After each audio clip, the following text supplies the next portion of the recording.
Eu saúdo a igreja com a paz do Senhor. Quantos estão felizes nessa noite? Essa noite Deus tinha uma palavra para o nosso coração. Eu tenho certeza que você não vai sair da mesma forma que você chegou por essas portas. Vamos se colocar de pé, irmãos, em reverência à palavra de Deus. Eu quero que você abra a sua Bíblia no livro do profeta Jonas, capítulo 1. Jonas, capítulo 1. Vamos ler do verso 1 até o 3.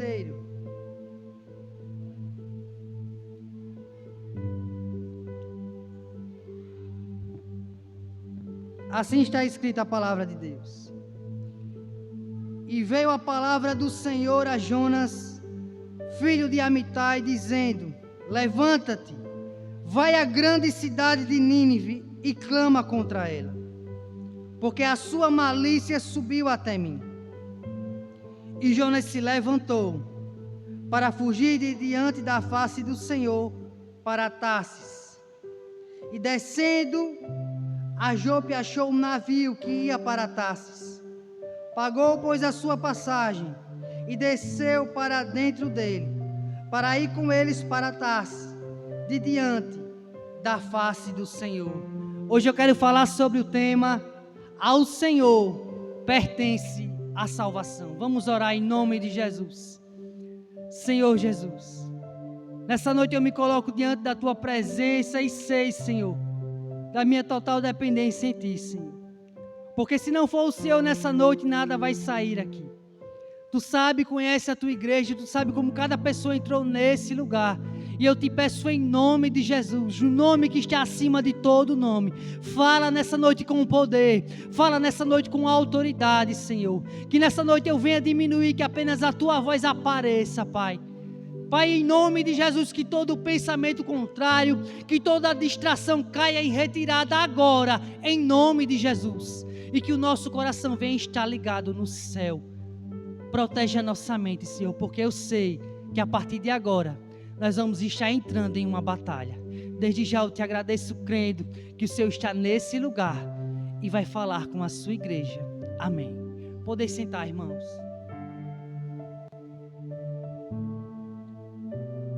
Quem é este homem que foi levantado por Deus para pregar para os ninivitas? Quais foram as motivações do seu coração? Quem é este homem que foi levantado por Deus para pregar para as nações pagãs, a pior da época? Quem eram os ninivitas?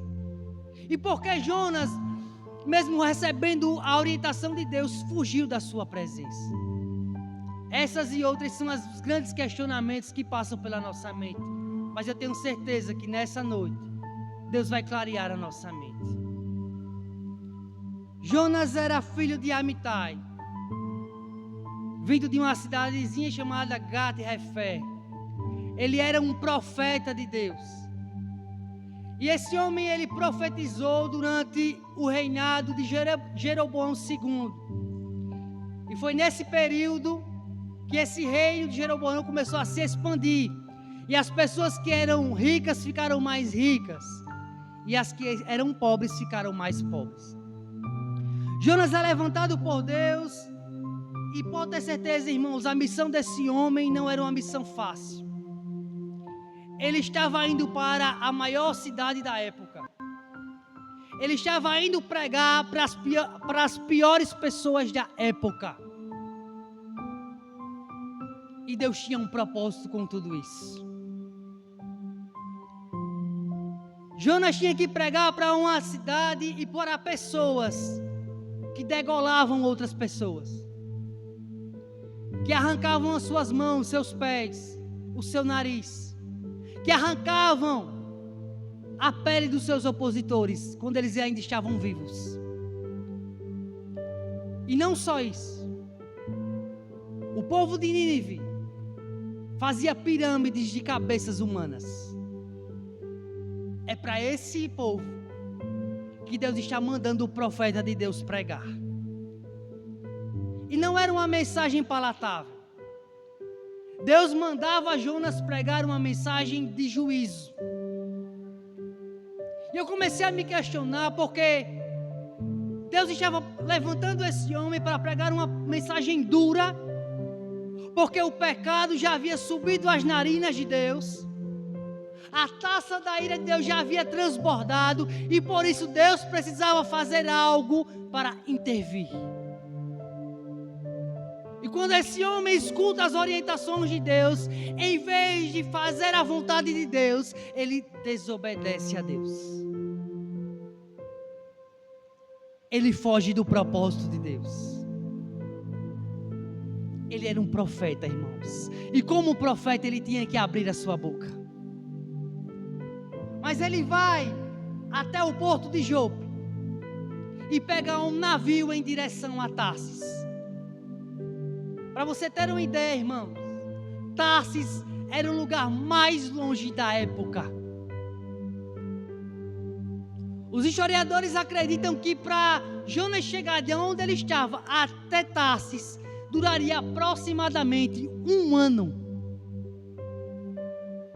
E esse homem entra naquele navio, desce até o porão e dorme. Mas quando ele começa a dormir, Deus manda a tempestade. Por quê? Porque Jonas pensava que Deus não estava vendo. Mas Deus vê tudo, irmão. Ele nos vê. Ele nos conhece. E todas as pessoas que têm um chamado vai ter uma cobrança diferente. Não adianta correr de Deus. Não adianta fugir da presença de Deus. É em vão. O salmista disse no Salmo 139, no verso 7: para onde me irei do teu espírito? Ou para onde fugirei da tua face? Se subir ao céu, tu aí estás. Se fizer no Seol a minha cama, eis que tu ali também estás. Se tomar as asas da árvore e habitar nas extremidades do mar, até ali a tua mão me guiará e a tua destra me susterá. Não há como se escondermos de Deus. Eu quero te dizer que não importa onde você esteja, se você tem um chamado de Deus, Deus está te vendo. Deus está com você 24 horas. E Ele está te observando, Jonas. Ah, mas eu quero fugir, eu vou para o porão. Eu quero dormir. Você não vai dormir. Porque Deus vai usar as circunstâncias para que você desperte. Deus vai usar as circunstâncias para que você se levante para o propósito e projeto de Deus. Esse homem começa a dormir mesmo estando em desobediência. E ele entra num navio que não conhece ninguém lá. Ninguém que está naquele navio servia ao Deus de Israel, mas todos sofreram as consequências. Porque Deus, o próprio Deus, mandou a tempestade. E quando a tempestade chega, irmãos, esse homem acorda. E ele não apenas acorda, ele sabe que ele é o causador dessa tempestade.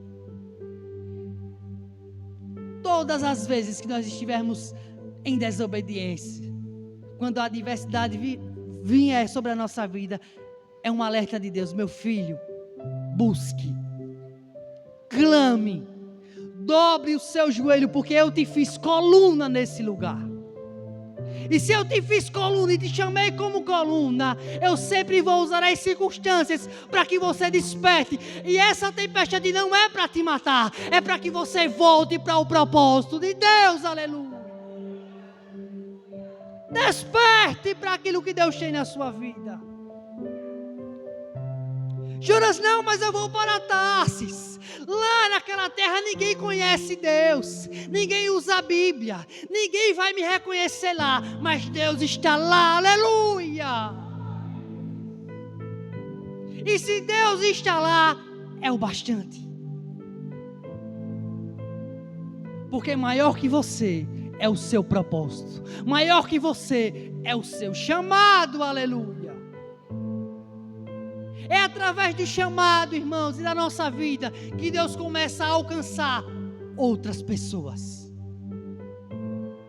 Jonas sabia que estava em desobediência e sabia também que aquela tempestade era por causa dele. Ele disse: me lancem daqui e essa tempestade vai passar. E imediatamente, quando ele é lançado do navio, a tempestade acaba. E Deus, que governa tudo, envia o peixe que engole Jonas. E o que é mais impressionante, irmãos, é que esse homem vai passar 3 dias e 3 noites dentro desse peixe e não vai acontecer nada com ele, pelo menos fisicamente. Ele está no fundo do poço.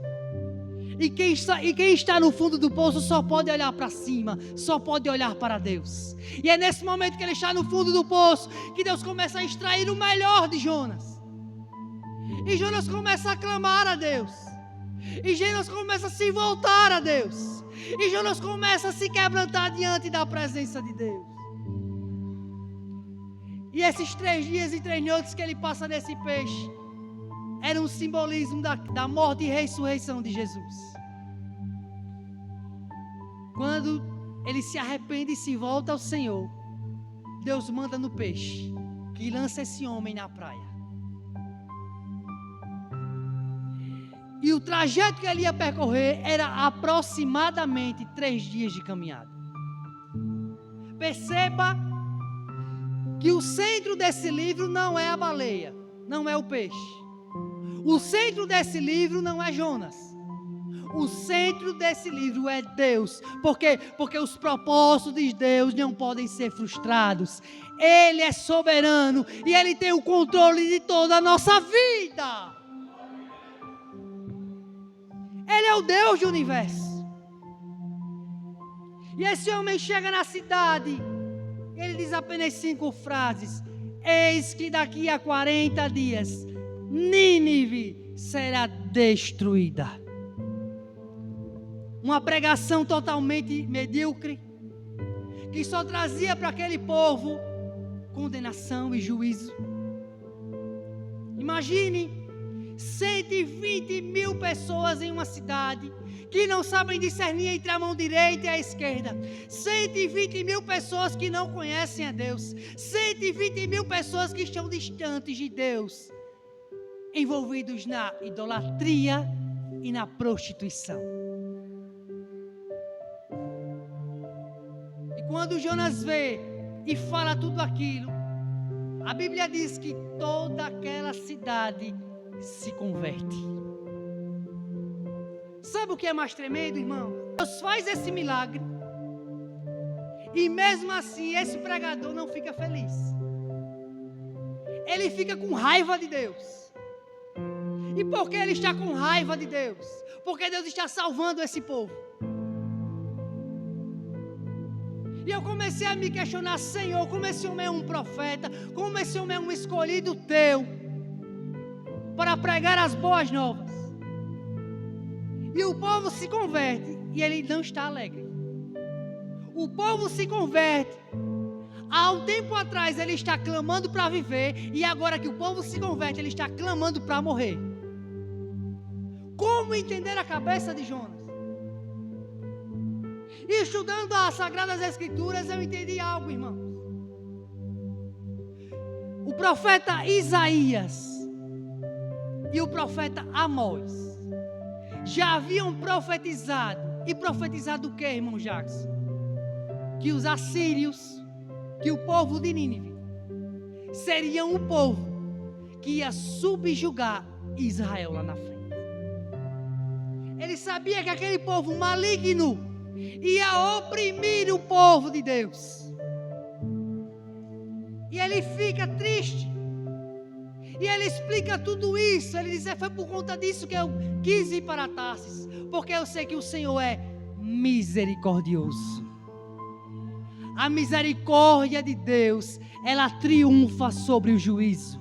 A misericórdia de Deus, ela triunfa sobre o juízo, irmãos. Deus não se alegra em condenar as pessoas. Não é esse o propósito. E Jonas começa agora a pedir a morte, justamente porque o povo está salvo, porque o povo agora está não andando mais em trevas, mas está andando na luz. Mas ao Senhor pertence a salvação. Ele salva quem Ele quer, no momento que Ele quer e na circunstância que Ele quer, porque Ele é soberano. Quem poderá contender com Deus? O seu maior inimigo. Deus com certeza tem vontade de salvar. A pessoa que mais te persegue, com certeza, é da vontade do Senhor salvar. E será que em nosso coração há esse sentimento em relação a essas pessoas? Ou será que a nossa vontade é que essas pessoas vão para o inferno? Porque a gente diz tanto, irmãos, que é cristão. A gente diz tanto que serve a Deus, mas o nosso coração ele é tão carregado de tantas coisas. E às vezes por uma fala, por uma circunstância, a gente já quer condenar as pessoas. Mas Deus não vê como o homem vê. Deus não julga como os homens julgam. E sabe por quê? Porque Deus não tem preferidos. Deus não tem dois pesos e duas medidas. A vontade do Senhor é salvar a humanidade. E será que esse desejo está correndo no nosso coração? Será que é essa a vontade que tem dentro de nós, que vidas que para muitas pessoas não valem nada, se salvem? Será que o nosso coração verdadeiramente foi transformado? Será que o nosso coração verdadeiramente foi lavado pelo sangue de Jesus? Será que Ele deu a nós, a cada um de nós nessa noite, uma nova mente, um novo coração, um novo estilo de vida? Ou será que apenas nós estamos acostumados a frequentar a igreja? O prédio, a denominação não salva ninguém. Aqui a gente se alimenta, aqui a gente se reúne em comunhão. É bíblico isso. Mas não é garantia de salvação. E quem, irmão Jackson, será salvo? Aquele que for limpo, irmãos, de olhos, puro de coração. Aquele que foi transformado pelo Evangelho. Aquele que teve um encontro com Jesus. Aquele que nasceu de novo. Aquele que foi transformado pela palavra. E não é que essas pessoas não vão falhar, mas elas vão, porque elas são inclinadas a isso. Mas elas são salvas pela graça. Você e eu. Não há nada nessa terra que a gente possa fazer para ser salvo. Você não é salvo por seus méritos, você é salvo pelos méritos de Cristo. Se dependesse de Jonas, os ninivitas estariam totalmente condenados. Mas não dependia dele, irmãos. Porque era na vontade do Senhor salvar. E talvez nessa noite há alguém em nossa mente que a gente olhe e diga assim: essa pessoa não vai ser salva. Essa pessoa é impossível se converter. Essa pessoa não tem como. Quem disse que não tem? Você acredita que você era bom antes de estar aqui? A gente era mau, irmãos. Se há algo de bom dentro de nós, não é nosso, é Deus operando em nós. Então não há ninguém bom na terra. Não há ninguém que não peque nessa terra. Todos nós, depois da queda de Adão, somos inclinados a desobedecer e a desonrar a Deus. E o que nós temos? Nós temos hoje o Espírito Santo de Deus, o nosso Consolador, que está conosco todos os momentos. E Ele nos ajuda nas nossas necessidades, a partir do momento que nós damos legalidade a Ele, glória a Deus. Esse homem, depois que esse povo se converte, ele sai da cidade. E ele vai observar o que acontece. Porque ele havia profetizado destruição. E Deus agora está mostrando a ele salvação. A Bíblia diz que Deus faz com que uma planta nascesse sobre a sua cabeça. E Jonas se alegrou com aquilo. Ele ficou tão alegre, irmãos, porque uma planta estava protegendo a cabeça dele do sol. Mas a Bíblia diz que no outro dia ele adormece. E Deus permite que um inseto comesse toda essa planta. E agora esse homem que estava na sombra está no sol. E porque ele está no sol, agora ele quer morrer pela segunda vez. Jonas é aquele crente mimado. Eu só sirvo a Deus se Deus me der. Eu só vou para a igreja se o povo falar comigo. Eu só vou servir a Deus verdadeiramente se tudo que eu pedir a Deus, Deus colocar na minha mão. Tem gente que é assim. Jonas é mimado. Ele não quer servir a Deus verdadeiramente. Ele quer um mordomo que faça tudo o que ele quer, no momento que ele quer, na hora que ele quer. Muitas vezes a gente não é assim.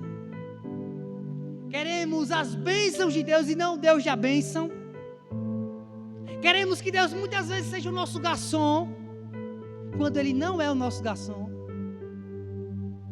Irmãos, a maior obra, o maior presente, Deus já nos deu, que foi o direito à salvação. Isso ninguém pode tirar de nós. E Deus começa a questionar esse homem. É justo isso, Jonas? Você se alegrou com uma planta que você nem plantou. Você está alegre por conta dela. Agora está triste porque ela morreu. Mas você não se entristece pelos ninivitas. Por 120 mil pessoas que não sabem discernir entre a mão direita e a esquerda. E que podiam perder a salvação. A gente se parece demais com Jonas, irmãos. Sabe por quê? Porque na maioria das vezes, nós estamos mais preocupados, nós estamos mais interessados em coisas do que em pessoas. Nós queremos granjear aqui nessa terra. Nós queremos construir. E quanto mais melhor, e quanto mais melhor. Mas muitas vezes a gente não tem a capacidade de olhar para o lado e ver a dor do nosso irmão.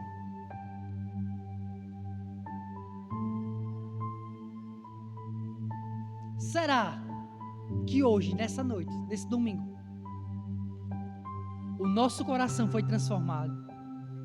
Será que nós podemos bater no peito nessa noite e dizer: eu estou pronto para morar com Deus? Será que eu almejo isso? Ou será que apenas eu quero viver, sufocado pelas coisas desse mundo e deixando as coisas de Deus de lado? Eu já disse aqui várias vezes e vou repetir. Você pode ter tudo aqui nessa terra. Você pode ter dinheiro, você pode ter bens, você pode até ter saúde e tudo aquilo que você almeja. Mas se você não tiver a presença de Deus, você não tem nada. Porque a presença de Deus é do tamanho do vazio do seu coração. Só a presença de Deus preenche o vazio do teu coração. Então, se você não buscar ao Senhor de todo o seu coração, você sempre vai estar insatisfeito, querendo coisas, mas sempre com vazio lá. Porque às vezes a gente está rindo para as pessoas, mas chorando dentro de nós. E a pior solidão é essa. É quando a gente está cheio de pessoas ao nosso redor, mas estamos tristes por dentro. Quem nos conhece é Deus. Quem nos sonda é Deus. E a vontade do Senhor é salvar a todos que creem em seu nome. Então eu quero dizer, irmãos, com toda a sinceridade do meu coração, você não precisa de muita coisa para ser feliz. Não. Não permita que as coisas dessa vida tirem a sua paz. Não permita que as coisas terrenas sufoquem a sua fé. Viva um dia após o outro. Viva preparado para morar com Deus a cada dia. Não fique disperso. Não perca a sua fé, não perca o seu foco em Jesus, porque o que vai valer naquele grande dia é isso. Não construa tesouros na terra, onde a traça e a ferrugem vão correr. Construa tesouros no céu, porque lá ninguém vai poder tirar aquilo que é seu. E a Bíblia diz que é o que o olho não viu, que o ouvido não ouviu e que não desceu no coração do homem. É isso que Deus preparou para a sua igreja. Às vezes, a gente está tão mesquinho, tão preso a essas coisas, que a gente começa a se esquecer da eternidade. Nós não temos noção e dimensão do que é a eternidade. Daqui a 100 anos a eternidade continua sendo a eternidade. Daqui a 200 anos a eternidade continua sendo a eternidade. Então você não tem muito tempo, meu filho, minha filha. Jesus pode voltar para você hoje, ou em breve. Prepara-te, Israel, para te encontrar com o teu Deus. Como foi dito aqui, é tempo da gente lavar as nossas vestes. Não com a nossa capacidade, não com a força do nosso braço. É tempo de nós lavarmos as nossas vestes com o sangue precioso de Jesus. Nós precisamos crer nele de todo o nosso coração, com toda a nossa alma, com toda a nossa força, com todo o nosso entendimento, aleluia. E pode ter certeza, se ele estiver dentro de você, você pode estar na tempestade, você pode estar no dia mau, mas você vai permanecer de pé, aleluia. Porque essa força não vem de nós, é Deus na nossa vida. Mas se você estiver sem a presença de Deus, você pode ter tudo nessa terra, não será suficiente. A Bíblia diz que as misericórdias do Senhor são a causa de nós não sermos consumidos, e elas se renovam a cada manhã. Então eu não sei como está a sua vida hoje, eu não sei o que você fez até hoje, mas Deus sabe e conhece. Eu quero te dizer que não há pecado que Deus não possa perdoar. Eu quero te dizer que não há roupa que Deus não possa lavar. Se você crê nesse Cristo que há na Bíblia, que pagou o preço em morte de cruz por amor a nós, se você crê nele de todo o seu coração, com toda a sua força, pode ter certeza, ele tem todo o poder de apagar o seu pecado e jogá-lo no mar do esquecimento. Creia no Evangelho, creia nesse Cristo, não um Cristo que é colocado muitas vezes em uma madeira e colocado na parede. Não é esse Cristo que nós servimos. Nós não servimos um Cristo que está morto, nós servimos um Cristo que está vivo, e Ele está nessa noite aqui, e Ele anda pela sua igreja, e Ele conhece a sua igreja. Ele tem um diagnóstico para cada um de nós, Ele tem a solução para cada um de nós. E se você se voltar a Ele com toda a sua força, pode ter certeza, Ele vai te mostrar o propósito, Ele vai te mostrar o caminho, aleluia. No propósito de Deus, a gente começa a ver o real sentido para a nossa vida. Mas longe do projeto de Deus,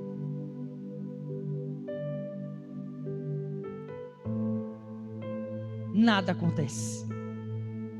Então não seja como Jonas. A perspectiva de Deus não é a sua. Deus não vê como o homem vê. Deus não faz acepção de pessoas. E Ele sabe que todos nós, se não fosse a mão dEle, estaríamos condenados no inferno. Então por isso, deixe o julgamento para aquele que um dia irá julgar todas as nossas obras. Ame mais, abrace mais, perdoe mais. Não negocie com o pecado, eu não estou dizendo isso. Fale a verdade, mas fale com amor. Abraça quem você pode abraçar, perdoe quem você pode perdoar. Não alimente nada no seu coração, porque se você alimentar, como vai estar a sua alma? Ela vai estar doente. E o diabo, ele quer controlar a mente. Se ele controlar a mente, ele controla o coração. Se ele controla o coração, ele vai controlar as suas atitudes. não dê lugar a Satanás. Porque ele só precisa de uma brecha para entrar e fazer uma bagunça na sua vida. Dê lugar ao Espírito Santo. E pode ter certeza, quando você viver esse relacionamento, porque o evangelho é isso. Não é roupa, irmãos. Porque às vezes eu posso estar pregando uma coisa aqui e não estar vivendo. Então vamos sair dessa religiosidade. Não é isso, evangelho nunca foi isso. Eu tenho que ter uma boa teologia, uma boa ortodoxia, eu posso ter uma boa teologia, crer nessa palavra aqui, mas eu tenho que também praticar ela. Porque a Bíblia ela foi feita para isso. Para ser lida, para ser vivida. E Deus também está interessado não apenas em que eu leia e pratique. Deus também está interessado na motivação do meu coração. Porque não adianta também eu fazer, mas com o meu coração distante de Deus. Então que nessa noite, a gente venha sair daqui com esse pensamento. O que eu estou fazendo para Deus? Como eu estou em relação ao meu chamado? Como está a minha vida de oração? Como está o meu devocional? Como está a minha comunhão com o Senhor? Porque eu sei que Ele vai vir. Todos aqui sabem. Mas será que eu estou preparado? A Bíblia diz que Ele vai vir num abrir e fechar de olhos. E quando Ele vier, pode ter certeza, as pessoas vão casar, vão se dar em casamento, vão comprar, vão vender e não vão perceber, mas Ele vai vir. No de repente. Assim quando Noé terminou a arca, Noé fechou por dentro e Deus fechou por fora. Significa dizer o quê? Não vai dar mais tempo para entrar na arca. O momento de você entrar na arca é agora, é hoje. Deus te chama, mas te chama não como um cristão derrotado, não. Deus te chama hoje como coluna, como uma pessoa que vai levantar pessoas, como uma pessoa que vai trazer luz para pessoas que estão em trevas. Então erga essa cabeça hoje e declare dentro do seu coração: eu sou um vencedor, porque Jesus me amou primeiro. Amém, irmãos? Vamos aplaudir o Senhor, porque Ele é digno de toda a honra, de toda a glória. E eu agradeço a oportunidade em nome de Jesus.